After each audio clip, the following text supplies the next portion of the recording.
Hello and welcome to episode 3 of the Nutmeg Podcast, hosted by me, a bloke who watches an unhealthy amount of football, so you don't have to. You can just come and listen to me witter on about it. It was match week 3 in the Premier League, and we're going to go over some of the games that I thought were really interesting this weekend. We'll start with the biggest game of them all. It's Liverpool-Arsenal. Liverpool won 3-1 in very, very convincing fashion.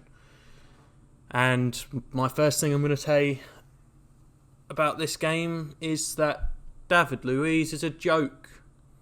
He looked really, really out of his depth in this one against a really good team. He looks like a mug. He really isn't very good at football when you put him against players of the quality of Firmino, Salah and Mane. He looks so far out of his depth and makes an 8 million price tag look about 26 million overpriced. Because he probably costs more points this season than he's going to protect for them. And Chelsea made a really, really good call offloading him. It was a good call from Chelsea, good call from Frank. And a lot of people were saying, why would you strengthen a rival? It looks like they've weakened them. And Arsenal have a massive, massive problem at centre-back. Salah looked on form again and looks like another strong Golden Boot challenge is on his way. And Dani Ceballos was kind of exposed as a slightly less of a world beater than we might have thought. Didn't look great, and he'd looked great in a couple of other matches before this, but this one, not at all. And I think if Arsenal can't address the centre-back issue they have right now, I can easily see them sitting 5th, 6th, maybe even 7th at the end of the season. I thought Nicolas Pepe would start this game, and he did, and he was maybe the most positive point for Arsenal. He didn't look amazing, but not awful. He missed a couple sitters, though. And Liverpool is still a great football team. They set the tone in a minute of the game with Robertson putting a ball towards the back post to Firmino. And he was just a little bit off the pace. It was early on in the game and he missed the chance, but it set the tone really early. Adrian did look a bit like a liability in the 10th minute. And they will be wanting to have Alisson back really, really fast. Especially Virgil van Dijk, who every time Adrian makes a mistake basically stares him down and looks through his soul. And it gave Arsenal one of their best opportunities of the matches where Aubameyang tried to lift it over Adrian after a really, really poor clearance on communication issues, and it almost went in, but it didn't. Typical Arsenal. And yeah, and Pepe, as I said earlier, missed an amazing one-on-one in the 33rd minute. And he should have scored. He took it in from the left, took it past Robertson, one-on-one with Adrian, and basically just fired it at Adrian, which Adrian must have been thanking his lucky stars that happened. Because after the first error, and if he'd missed that one-on-one save, it could have been a bit of a bad sign for Liverpool, and probably a bad sign for Adrian. They might have played one of the younger keepers in the next game, but they didn't, and he did okay. Then the first goal came after 40 minutes of Liverpool pressure. It was a great header from Matip off of a corner. Didn't really look like the Arsenal defenders really gave a shit. They were kind of just looking. No one really got up in the air with him. He kind of strolled in. David Luiz was just holding onto a shirt, which is a bit of foreshadowing for later on in the match. But yeah, Matip comes in. Good header past Leno before he can react, and it's 1-0 Liverpool. The next goal came from a moment we're going to call this season. We have to coin this. It's a David Luiz dolt like Homer Simpson. Because I feel like we may be using that a lot when we talk about Arsenal. And the next goal came from a David Luiz dolt. He pulled Salah back for no reason. Good ball through. Salah's on the turn. Maybe going to slot it home. Maybe not. And he just pulls his shirt. And it was really bad to watch. It was hard to watch. And he kind of waves his hand in apology immediately after. And then runs over to the ref and says, but I didn't hold him back. And in an interview afterwards, he's saying, well, if I hold his shirt and put no pressure on it, it shouldn't be a foul, and VAR can't show pressure and the amount I'm pulling on him and all that. It doesn't matter. You pulled his shirt and he clearly got pulled back. His whole upper body moves back about 3 inches. It was awful. And yeah, it was a bad moment. And even if you think Salah's going to score off of it, it led to a Luiz yellow, which later on in the match affected them adversely. So even if you think he's going to score and it's a tactical foul, it didn't matter. He put away the penalty and it was just easy. He scored the penalties, 2-0 Liverpool. And it was a really unnecessary yellow for David Luiz, which cost them on the third goal, where he can't commit the tactical foul on Salah on the right wing, left wing, whichever way you want to look at it.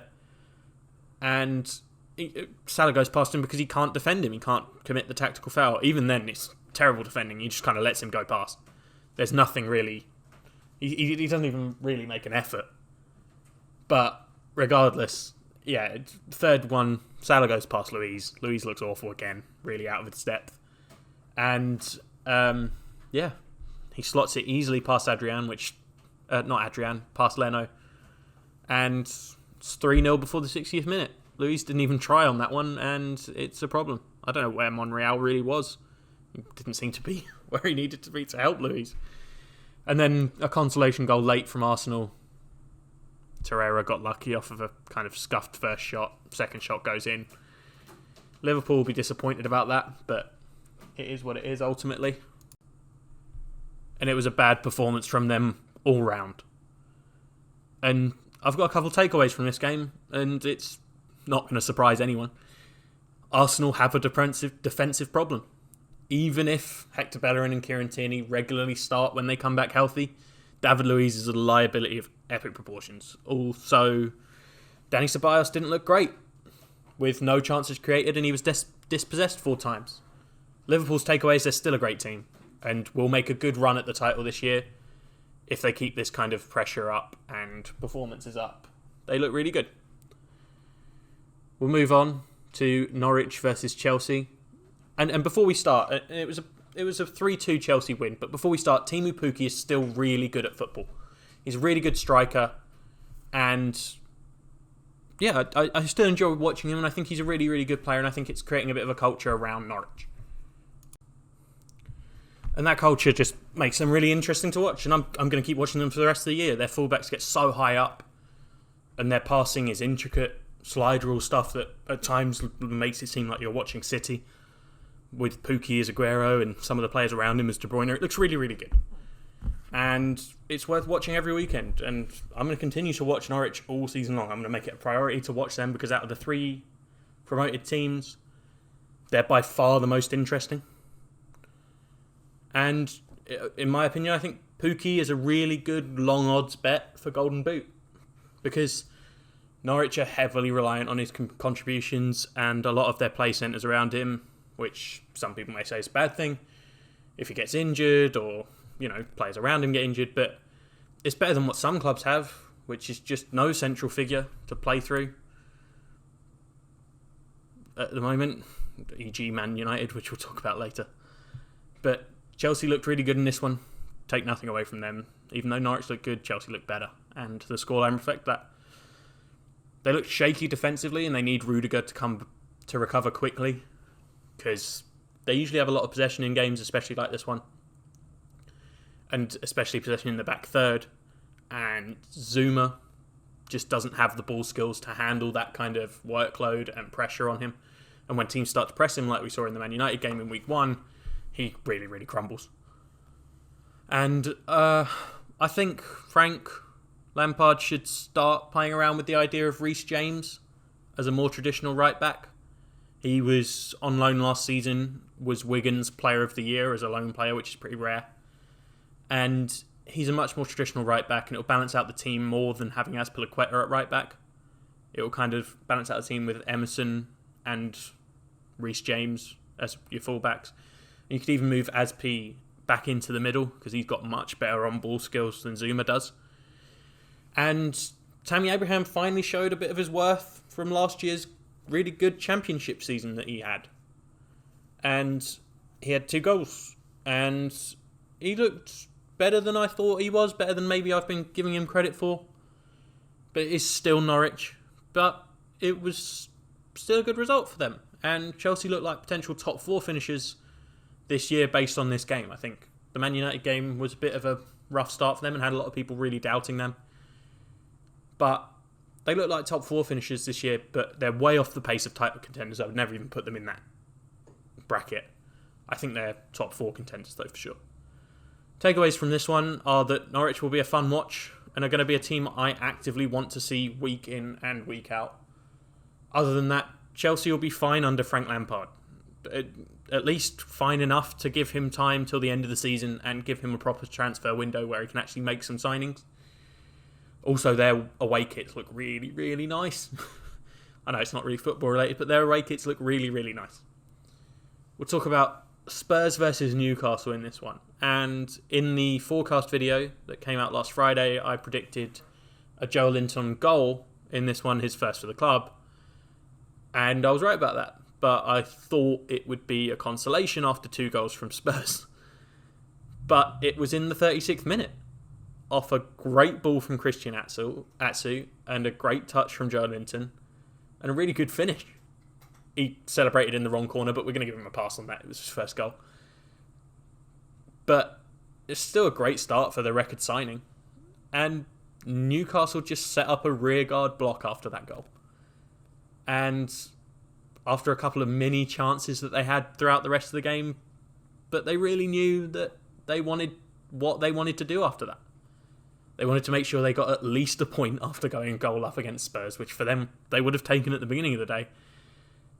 But Spurs made it easy for them and gave them all 3. Spurs were the better team overall, more possession, cleaner passing, but they had no real penetrative passing. They had very few clear goal scoring opportunities. Mora had a volley off of a back post cross, but it wasn't clear. It was kind of a hard one to hit. And yeah, it was hard to watch Spurs because they looked like they had no one who could really move the ball between the defensive third and the attacking third. No one who could break the line with a pass or with a dribble. And yeah, I mean, it just didn't look right. And Heung-min Son didn't look right. After suspension, he wasn't fully healthy. And it seemed problematic for them that when Eriksen was not on the pitch, they just had no one to creatively move the ball. Son looked tired. He played a load of football last year. He didn't look on his best. Kane didn't look on his best. The defence was okay. Yeah, it was a rough game for Spurs.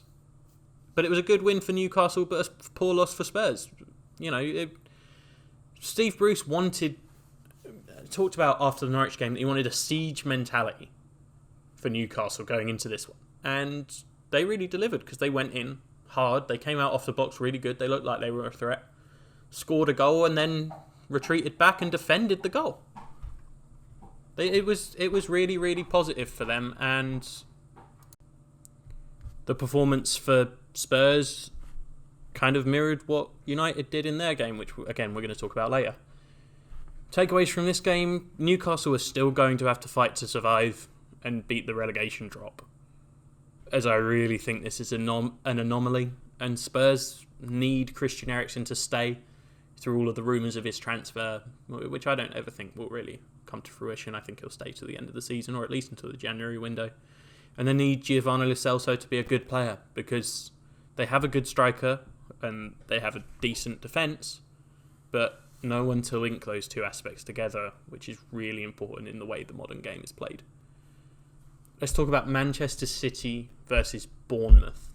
And Manchester City beat Bournemouth 3-1, which was an exact score prediction from the forecast on Friday, if I do kind of blow my own trumpet there. But Man City looked in control for the whole match, barring maybe the 10 minutes up to Harry Wilson's absolutely gorgeous free kick. If you haven't seen it, go and watch it. No one's ever saving it. It's not on Edison, it's not on the wall, it's nothing. It's sublime. And a really gorgeous goal to watch. So, if you haven't seen that, go and watch it. It's a free kick, and he bangs it in. But, anyways, Aguero started off the game with a very right place, right time, also known as a typical Aguero-type goal, where De Bruyne scuffed it, and Aguero slotted it home very early on in the match.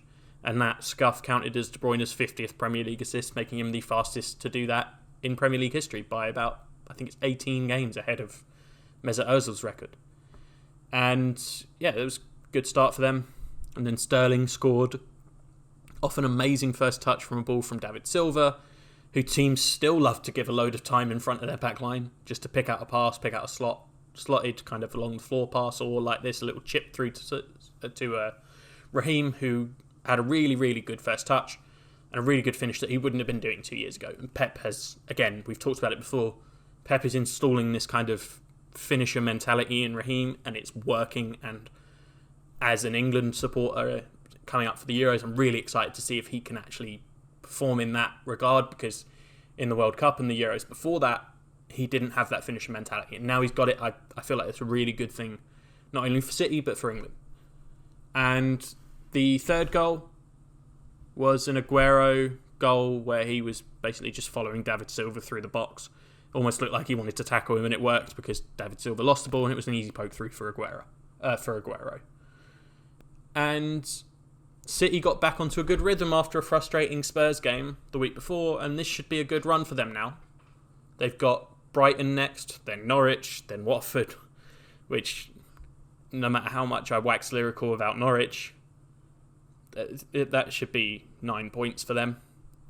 And Bournemouth were kind of unlucky in this one. Not really, Man City were dominant, but Bournemouth were unlucky in that they had an injury to their starting right back, Adam Smith, but it let Harry Wilson come on and really show what he's about. And it should push Eddie Howe to play him a lot this year. Takeaways from this one were that City are still really good. I don't think anyone needed me to give them that revelation. And David Silva, despite being kind of old and having already come out and said that this is his last City season, is still an asset. For Bournemouth, the takeaway is that Harry Wilson needs to play a lot of football this year for them, because he's really good, he adds a spark for them, and you can be damn well sure that Liverpool are not going to sell him after the loan spell is done this year. They just won't. West Ham versus Watford, and I can't stress this enough, despite many, many pundits thinking Watford will stay up with a fair amount of breathing room, the signs are all there for a relegation campaign. They gave up a penalty in 58 seconds, for God's sakes. That's a joke. Abdoulaye Doucouré, despite being talented, showed yet again that he has no real decision-making talent. It was an obvious penalty. Mark Noble, the perennial West Ham penalty taker, comes in, slots it home, and it sets the tone in a game where I already thought Watford were going to get beat by 2, and that's how it ended up. And Andre Gray got back an equaliser in the 15th minute, which is great. And people think, oh, you know, why do you keep talking about Watford being a terrible strike option? Gray got the equaliser fairly quickly back, but he should have had another. When in the 25th minute, Jose Holovas has done the only good thing I've seen him do all season. I hate Jose Holovas. Listen to episode 2 of the podcast. I hate Jose Holovas. But he ran down the left and he pulled it back for Gray, and Gray fucking should have scored. But he missed it. And yeah, Abdoulaye Doucouré missed an open header as well in the first half, which could have made amends for the penalty giveaway. But yeah, Watford looked disjointed and West Ham looked composed. And West Ham, even though giving up a few opportunities, never looked really worried. And that might have been because of their 1-goal early cushion. And in the second half, it was all West Ham, aside from a really, really good chance for Will Hughes. That, if you haven't watched the highlights, go and watch it. He can't miss from there. It's unbelievable. It's his weakest foot, but he's a football player and he gets paid to play football. And the fact he missed it is unbelievable. I think it's one of those that's hard to miss than score. And he missed it. And after that, there was a Sebastian Haller tap-in from Felipe Anderson. Really good pick out. Those two are going to cause mayhem for some defences this year. And it was a Sebastian Haller tap-in, making it 2-0. And the game was already over at that point. And just to really cement himself as a good buy for West Ham, I think, Haller scored a brace in this game, getting his second off of a bicycle kick after a good save from Foster. And some might say that this was quite unlucky for Watford. But it was a mistake defensively where Haller's marker switched off after the save from Foster, and Sebastian Haller didn't, and he scored a bicycle kick, and that was 3-0 at that point. 3-1 at that point. And, you know, I can see Sebastian Haller getting 17 plus goals this year in the Prem. He adds a real threat for West Ham this season, and he's a little bit more disciplined playing centrally and not really drifting out wide, as opposed to Arnautovic last season, who kind of drifted a lot. But the wide players for West Ham are going to love him being in the middle, and Felipe Anderson is going to exploit defences on the left and put in really easy balls to Haller. And the takeaways from this one are that West Ham, I think, are a Europa League contender. If everyone stays fit, they've got an average defence, but that might be all they need with an attack that's this good. The other takeaway is that Watford are still terrible, and I cannot stress that enough to people. And go and listen to episode 2 of the podcast if you think Watford aren't terrible, because I go into detail into why they are. And now, this is the only game that I haven't written any notes for on this one, because I want to talk about it off the cuff. And it's Manchester United 1, Crystal Palace 2. And I think the first game of the season with Chelsea versus Man United win 4-0, and people are heralding Man United and Solskjaer and really thinking that 4-0 against Chelsea to start a season is a high bar that they are going to be able to reach. And Gary Neville came out and said, Man United are back, and did the whole, they will win the league before Liverpool, which is just laughable. But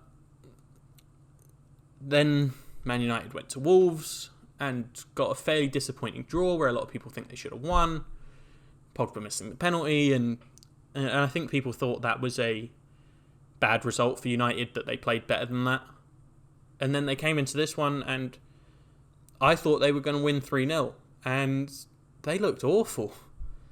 They have this tendency when they play against teams that sit further back and invite United to put pressure on them, that they kind of just don't. There's a lot of movement of the ball from right to left, not really back to front, and they didn't look good. They don't have penetrative part. It's very much like the Spurs thing that I talked about earlier, where good defence, good strike force, no one to link it. And the player that Solskjaer is trusting to link it in this game and the games before now has been Jesse Lingard, and Jesse Lingard's not good enough. I want to say but there isn't a but. He's not good enough. Adam Johnson is a convicted pedophile. He's had more assists than Jesse Lingard's had, and he's been in jail for the last 3 years. So Jesse Lingard's not good enough to link that together. And it really begs the question, why was Bruno Fernandes not signed last season? He had to be signed, in my opinion, and he just wasn't. And Harry Maguire looked a little bit out of his depth here. He was caught out of position a couple of times. Wan-Bissaka is still the bright point for Man United. But yeah, Man United are going to be the episode of the podcast on Wednesday this week. And I'm going to talk about why they're not where people think they are, and what they need to do to rebuild, and why, in my opinion, Pogba needs to be sold. So tune in on Wednesday for that. But let's talk about this game for now. Man United 1, Palace 2. And Palace came out early. Jordan Ayew scored a goal past De Gea where Lindelof got beat really easily on a header. And after that, they just sat back, and Man United had a really, really hard time breaking them down. And they never really broke them down. They didn't really have any clear opportunities, except a penalty, where, after all the controversy after last week, where, Rashford should be taking the penalty, and Rashford goes to take it, and somehow hits the inside of the post, and it goes out on the other side of the goal, and they miss, and yeah, I think that's a confidence issue, where, you know, when you've got two people that are taking it, you're never confident that you're the guy. So in your head, you're not the guy that takes it. But later on in the match, Dan James scores an absolute peach of a goal in the 89th minute to make it 1-1. And at that point, the historic mindset of Man United comes back into play, where you're thinking, okay, we're going to pull an Alex Ferguson here. We've been down the whole match. We've drawn it up really late on. There was 5 minutes of added time. Let's go for it. Let's really, really go for it. And they really, really went for it. But Then Palace scored, making it 2-1, and that was the end of the game. And that goal is a really important point to watch, where Ashley Young takes it out on the for a throw-in on the left-hand side. Look where Maguire's positioning is on the throw. Just before the ball's even thrown in. Harry Maguire is essentially off the pitch. And you're wondering, what the hell are you doing? So Ashley Young throws in, Paul Pogba gets the ball, and Paul Pogba loses the ball in a really, really crucial point where Man United are throwing bodies forward to get the win, when I really think they should have just been happy with the draw, taken it and moved on. And I think the fans would have been okay with it because Dan James scored and everyone loves Dan James. But Pogba gave up the ball, and instead of running back, sprinting back, he kind of rolls around on the floor and raises his arm and goes, "Oh, ref, why didn't you give me a foul or whatever?" And it just looked awful. Zaha takes it up the pitch. Maguire's out of position, so he can't help. Lindelof gets beat, and Wan-Bissaka is the only saving grace for them, where he makes a tackle, which really, unfortunately for him, falls straight to Patrick Van Aanholt, who hits a shot pretty much at De Gea, and De Gea misses it. And De Gea's looked awful since the 2016, the 2016 World Cup. Really, he's looked pretty bad.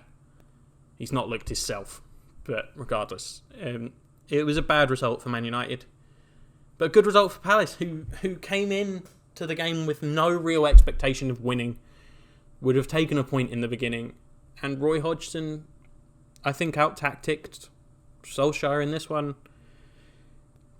Man United were really disappointing to watch, and I think they got lucky that Spurs lost to Newcastle, because it kind of dampened them losing. It made it seem like, okay, anyone can be beat. It's not just United. But yeah, takeaways from this one is Jesse Lingard's not good enough. He needs to be replaced. And takeaways for Palace is that they're still going to probably go down this year. I'm pretty confident of that. And Zaha isn't as good as they valued him as, but it was a good result for them. And finally, we're going to talk about the games that we're not going to go more in depth on. We're just going to do a quick rundown of the 4 games that I haven't done a really long analysis of. And we'll start with Wolves versus Burnley. 1-1. Burnley. Ashley Barnes still looks good. I predicted a goal for Ashley Barnes, and it was a great goal. And then they were a bit unlucky to give up a penalty, which I thought was fairly soft, but probably warranted. And VAR looked at it, and it was 96th minute. So it's a really harsh way for Burnley to lose, but a good result for Wolves. And yeah, Wolves are sitting on 2 points now, which isn't a great start for a team that a lot of people think is potential top 6 breakthrough. And Sheffield versus Leicester. Leicester win 2-1. Not a terrible result for Sheffield. I think Sheffield will still potentially be okay this season and stay up. And Leicester get a really good result after where they should have probably won last week. The midfielders finally turned it around and exploited those runs from Jamie Vardy, and he got his goal, and he celebrated in front of the Sheffield fans, which he was a Sheffield Wednesday fan growing up, and he just basically stared down these Sheffield United fans, and he's got some bollocks on him because I couldn't have done that. Brighton versus Southampton. Brighton should have won this game, but they lost 2-0. But I will still maintain that Brighton should have won this game. Florian Andone puts in one of the worst tackles you're going to see. It almost seems pointless. He got sent off in the 30th minute. But even then, Brighton still had a couple chances to score, didn't take them. And Southampton ended up scoring in the second half and then really late on when Brighton were pushing forward to try and get an equaliser. But Brighton should have won that game. Southampton got lucky in my opinion, but Ralph Hasenhüttl will take that result, kind of taking pressure off him and giving him a win this season. And the only other game we're going to talk about is Aston Villa versus Everton. It's the only game we haven't spoken about yet, and Villa won 2-0, which in my opinion is solely down to the fact that Moise Kean did not start for Everton. Dominic Calvert-Lewin is just not good enough, and Moise Kean created problems for Villa as soon as he came on, and Alex Iwobi looked good for them. I think Kean needs to start the next game for Everton, and my God, Marco Silva, please start Moise Kean because he's really good. And he's really enjoyable to watch, and Everton fans will get behind him, potentially even more so than an English player in Dominic Calvert-Lewin, because Moise Kean is exciting to watch. But Aston Villa got 2 goals. Wesley got the first one, and there was a late goal late on. And Villa look okay, and I think they'll stay up. But yeah, I think Villa take this result and potentially run with it, leading to a couple of good results in upcoming games. But, as per usual, thank you very much for listening to me witter on about football. I hope you've enjoyed me wittering on about football. And if you have enjoyed, leave a like on this video. If you haven't enjoyed, leave a dislike, but comment down below what you want to hear from me. Also, please subscribe to the Nutmeg Podcast channel if you feel so inclined. Videos come out every Monday, Wednesday, and Friday at 12 p.m. 2 episodes of the podcast per week, and then the forecast on Fridays. So, as per usual, thank you very much for listening, and goodbye.